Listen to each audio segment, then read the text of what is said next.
अपने सभी मित्रों को सादर नमस्कार।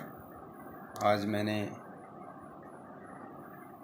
सोचा कि एक समसामयिक विषय पर चर्चा की जाए।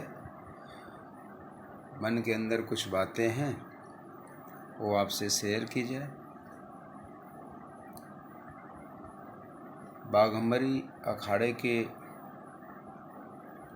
महंत की संदिग्ध मौत के संबंध में जो सीबीआई जांच के लिए उत्तर प्रदेश सरकार ने संस्तुति प्रदान की है, उसके संदर्भ में मुझे बस एक ही बात कहनी है कि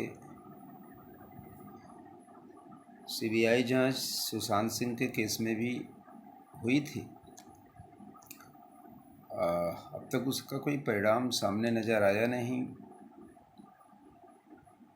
उत्तर प्रदेश सरकार ने लोक सेवा आयोग के अंतर्गत हुई पीसीएस परीक्षा की जो भर्ती हुई थी, उसमें जो भ्रष्टाचार हुए थे उसको उजागर के लिए उत्तर प्रदेश सरकार ने सीबीआई संस्तुति की थी। जांच शुरू भी हुई। इन वक्त पे जांच बीच में रोक दी गई और लगभग 3 वर्ष हुए और कोई भी निष्कर्ष पर सीबीआई जांच नहीं पहुंची। ऐसे कई अवसर आए हैं देश और प्रदेश के अंदर कि सीबीआई जांच अंतिम कोई परिणाम नहीं दे पाई है जिससे कि लोगों को संतुष्टि हो। ऐसा नहीं कि सीबीआई अपना काम ठीक से नहीं करती है। सुशांत सिंह के मामले में अचानक तेज चल रही जांच में धीमापन क्यों आ गया? जांच रुक सी गई। कितने लोग गिरफ्त में लिए गए थे, फिर बाद में उन्हें छोड़ दिया गया। उनका क्या हुआ? क्या सुशांत सिंह ने सुसाइड किया था या उनकी मौत हत्या के द्वारा हुई? ऐसा कोई परिणाम ठीक ढंग से सामने नहीं आया और एक बार फिर सीबीआई को दांव पे लगाया गया है उत्तर प्रदेश सरकार के द्वारा बाघंबरी अखाड़े के महंत की हत्या की जांच के लिए। ईश्वर करे कि सही सलामत सीबीआई जांच करे और कातिल को पकड़े। पर बीती घटनाओं को ध्यान में रखते हुए ही मुझे ये थोड़ा संदेह लग रहा है कि जांच शायद सही समय पर अपना रिजल्ट दे और उसका कोई परिणाम सामने आए। इसी के साथ साथ प्रदेश के अंदर जो सरकारी प्रतिष्ठान हैं उनका निजीकरण भी हो जा रहा है। लखनऊ का जो हवाई अड्डा है उसे भी निजी हाथों में दे दिया गया है। ऐसा लोग कहते हैं, मीडिया भी कहती है, समाचार पत्रों में आया भी है। और रेलवे के निजीकरण की भी बात उठ रही है, जिसमें रेलवे के कर्मचारी लोग हमेशा हड़ताल के लिए धमकी भी देते हैं कि यदि रेलवे का निजीकरण हुआ तो हड़तालें की जाएंगी। मैं ये कहता हूँ कि स्वतंत्र भारत के अंदर 70 वर्षों में ऐसा क्या सरकार में उच्च पदस्थ लोगों के मन में आ रहा है कि देश के महत्वपूर्ण संस्थानों का निजीकरण किया जाए, जबकि देश के अंदर सरकार है, संविधान है, रूल्स हैं, लॉ एंड ऑर्डर हैं। तो क्या देश को ही एक निजी हाथों में दिए जाने का एक षड्यंत्र चल रहा है? मैं ऐसा नहीं कहता, मैं किसी के ऊपर तोहमत नहीं लगा रहा हूँ। क्योंकि भारत में अभिव्यक्ति की आज़ादी है, विचारों के अभिव्यक्ति की, उसी के अंतर्गत मैं ये बातें कह रहा हूँ कि क्या ये हमारा देश भी किसी दिन निजी हो जाएगा, किसी की थाती हो जाएगी? क्या ये हमारा संविधान सिर्फ एक पुस्तक के रूप में रह जाएगा। उसके अंदर जो सारे अनुच्छेद दिए गए हैं, एक बड़ा संविधान है, 395 अनुच्छेद है, उसमें 12 अनुसूची हैं, 22 भाग हैं। देश की बड़ी जनसंख्या के लिए देश के निर्माताओं ने बड़े जद्दोजहद के बाद, अध्ययन के बाद संविधान का निर्माण किया। क्या एक दिन हमारा ये संविधान बिल्कुल सिर्फ प्रतीक के रूप में शोकेस में रखने के लायक हो जाएगा? क्या हमने इसीलिए भरोसा किया कि देश की संपत्ति, देश का संविधान, देश का विधान निजी हो जाए? निजी का तात्पर्य व्यक्तिवादी से। ये देश लोगों की सोच से चलता है, किसी एक व्यक्ति की सोच से नहीं।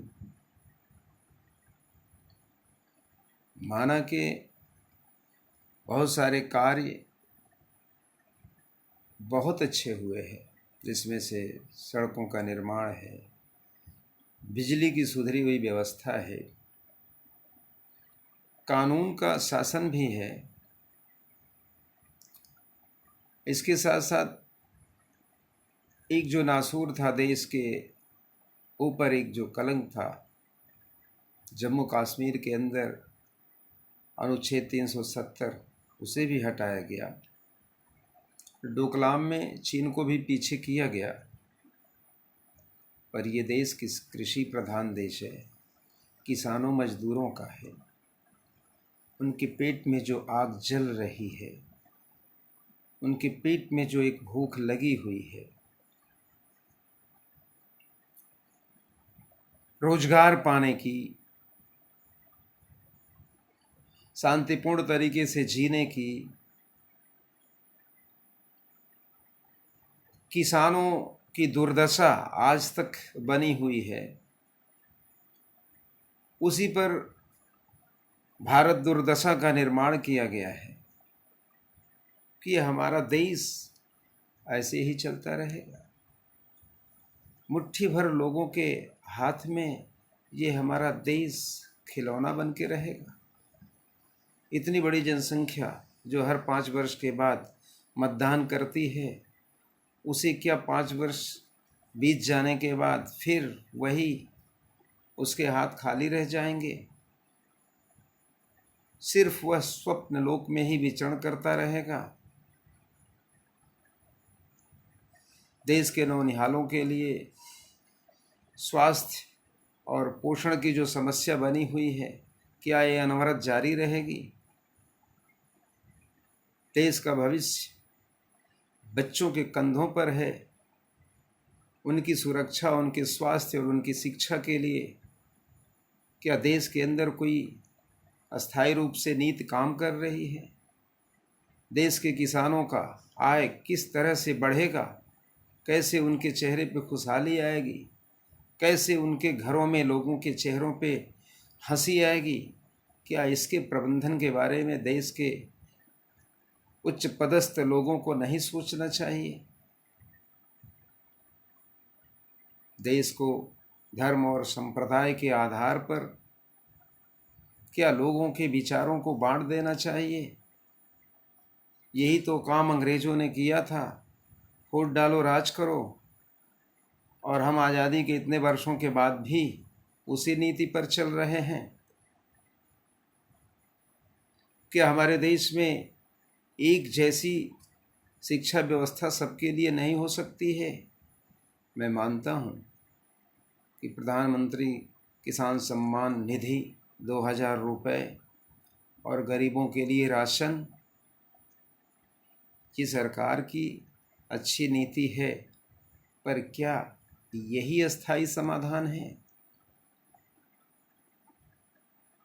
कोई भी गरीब इसलिए नहीं होता कि वो गरीब है, वो गरीब इसलिए होता है कि उसके पास करने के लिए कुछ नहीं है। क्या हम ऐसी आबादी के बारे में नहीं सोच सकते? क्या उसे हम कोई कौशल या प्रशिक्षण नहीं दे सकते?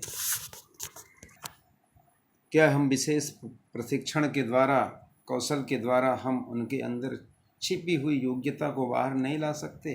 क्या हम उन्हें आत्मनिर्भर बनाने का प्रयास नहीं कर सकते? ऐसे तमाम मुद्दे हैं जिन्हें जल्द सोचना होगा, उनको आत्मसात करना होगा और इन समस्याओं को दूर करने का प्रयास करना होगा। संविधान का सम्मान करना होगा। देश को निजी हाथों में देने से अच्छा है कि उन संस्थानों और प्रतिष्ठानों पर सरकार का नियंत्रण हो और उसमें सार्वजनिक रूप से सभी लोगों की सेवाएं ली जाएं और उन्हें रोजगार प्रदान किया जाए। क्या हमारे स्कूलों में, प्राइमरी में, इंटर कॉलेज में क्या शिक्षक मानदेय पर पढ़ाएंगे? प्राइमरी में मानदेय पर 10,000 रुपये महीने, इंटर कॉलेज में मानदेय पर सरकार की तरफ से मानदेय के रूप में 1 रुपये की राशि भी निर्धारित नहीं की गई है। उत्तर प्रदेश के अंदर सहायता प्राप्त स्कूल के अलावा जो सरकार की तरफ से कोई एड नहीं पाते, जो माध्यमिक शिक्षा परिषद से मान्यता प्राप्त हैं, उसमें जो अध्यापक अध्यापन कार्य कर रहे हैं, उनके लिए क्या सरकार कभी चिंतित होती दिखाई पड़ती है? किसी दार्शनिक ने कहा था कि जिस देश के शिक्षक के चेहरे पे खुशहाली ना हो, खुशी ना हो, वो देश कभी मुस्कुरा नहीं सकता है। जिस दिन देश के विद्यालयों में पढ़ाने वाले शिक्षक के चेहरे पे खुशी दिखाई देगी, हंसी दिखाई देगी, संतुष्टि का भाव दिखाई देगा, उस दिन पूरा देश संतुष्ट होगा, खुश रहेगा, समृद्ध बनेगा और हर जगह खुशहाली ही खुशहाली दिखाई देगी। इन्हीं शब्दों के साथ हम अपनी बात को विराम देते हैं। जय हिंद, जय भारत। यदि हमारी बातें लोगों को पसंद आएं तो लाइक ज़रूर करें, और यदि कहीं ये लगता है कि मैंने कुछ गलत कहा है तो मुझे कमेंट्स के द्वारा सुझाव भी दें। आप सबका बहुत बहुत धन्यवाद।